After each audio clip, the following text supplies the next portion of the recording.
அனைவருக்கும் வணக்கம். வரவேற்கிறோம். கியான் ஷலா.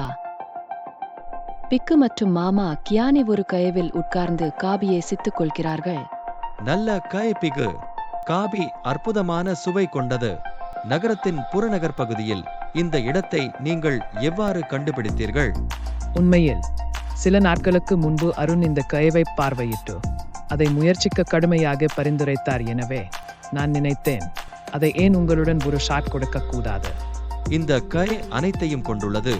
நல்ல சூழல் மற்றும் சுவையான உணவு. சரியான மாமா கியானே. கடல் காப்பீட்டின் தோட்டத்தை பற்றி நீங்கள் சொன்ன இதே போன்ற கதையை இது எனக்கு நினைவூட்டுகிறது. இது ஒரு கயவிலும் தொடங்கியது, இல்லையா? பிகு, நீங்கள் முற்றிலும் சரியானவர்.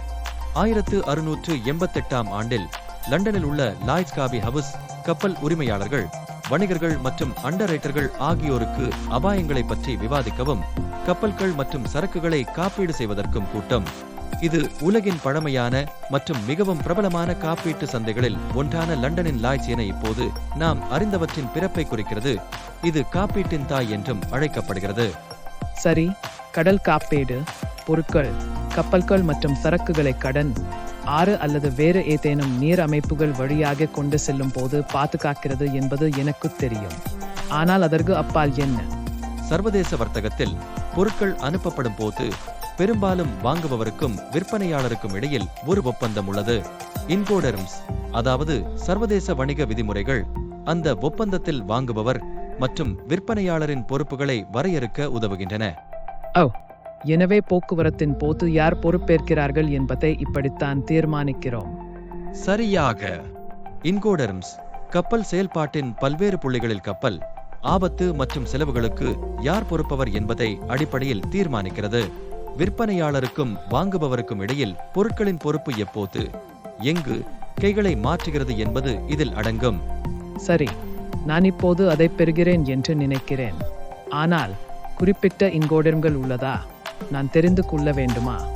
ஆம், நிச்சயமாக. கடல் போக்குவரத்தில் பயன்படுத்தப்படும் மிகவும் பொதுவானவற்றை நான் உடைக்கட்டேன். EOP, போர்ட்டில் இலவசம். பொருட்கள் கப்பலில் ஏற்றப்பட்டவுடன் விற்பனையாளரின் பொறுப்பு முடிவடைகிறது. அதன் பிறகு வாங்குபவர் பொருட்களுக்கான பொறுப்பை ஏற்றுக்கொள்கிறார். மேலும் பயணத்திற்கு அவர்களால் காப்பீடு ஏற்பாடு செய்யப்பட வேண்டும். CIA, செலவு, காப்பீடு மற்றும் சரக்கு. இங்கே இலக்கு துறைமுகத்திற்கான செலவு, காப்பீடு மற்றும் சரக்குகளுக்கு விற்பனையாளர் பொறுப்பேற்கிறார். எனவே விற்பனையாளர் கடல் பயணத்தின் போது காப்பீட்டை ஏற்பாடு செய்து செலுத்துகிறார். CAR, செலவு மற்றும் சரக்கு. CIA போன்றது, ஆனால் CFR காப்பீட்டை உள்ளடக்கவில்லை. இலக்கு துறைமுகத்திற்கு கப்பல் செலவுகளை விற்பனையாளர் செலுத்துவார், ஆனால் வாங்குபவர் அந்த கட்டத்திலிருந்து தங்கள் சொந்த காப்பீட்டை ஏற்பாடு செய்ய வேண்டும். TTP, டெலிவரி டூட்டி செலுத்தப்பட்டது. காப்பீடு உட்பட பொருட்கள் வாங்குபவருக்கு வழங்கப்படும் வரை எல்லாவற்றிற்கும் விற்பனையாளர் பொறுப்பேற்கிறார். இதன் பொருள், விற்பனையாளர் வாங்குபவரின் இடத்திற்கு பொருட்களை பெறுவதில் அனைத்து அபாயங்களையும் செலவுகளையும் ஏற்றுக்கொள்கிறார். இவை தவிர வர்த்தகத்தின் போது வெவ்வேறு சூழ்நிலைகளில் பொருந்தும் பிற விதிமுறைகள் உள்ளன.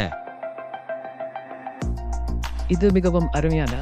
கடல் காப்பீடு என்பது பொருட்களை பாதுகாப்பது மட்டுமே என்று நான் நினைத்தேன். ஒவ்வொரு கட்டத்திலும் யார் பொறுப்பை எடுத்துக்கொள்கிறார்கள் என்பதை அறிந்து கொள்வதும் பற்றியது. விளக்கியதற்கு நன்றி மாமா கியானே. இப்போது வேண்டுமானாலும் பிகு.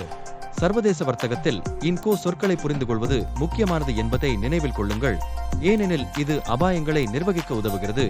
மேலும் காப்பீட்டு பாதுகாப்பிற்கு வரும்போது நீங்கள் எந்த ஆச்சரியங்களையும் எதிர்கொள்ள மாட்டீர்கள் என்பதை உறுதி. மேலும் அற்புதமான கான்கூடாரத்திற்கு ஒவ்வொரு புதன்கிழமும் மாலை 3 மணிக்கு இமெயில்ஸ், வாட்ஸ்அப் மற்றும் பிபி பார்ட்னர்ஸ் போர்ட்டல் வழியாக கியான் ஷாலாவில் பிபி பார்ட்னர்ஸ் எனக்கு மகிழ்ச்சி அளிக்கிறது.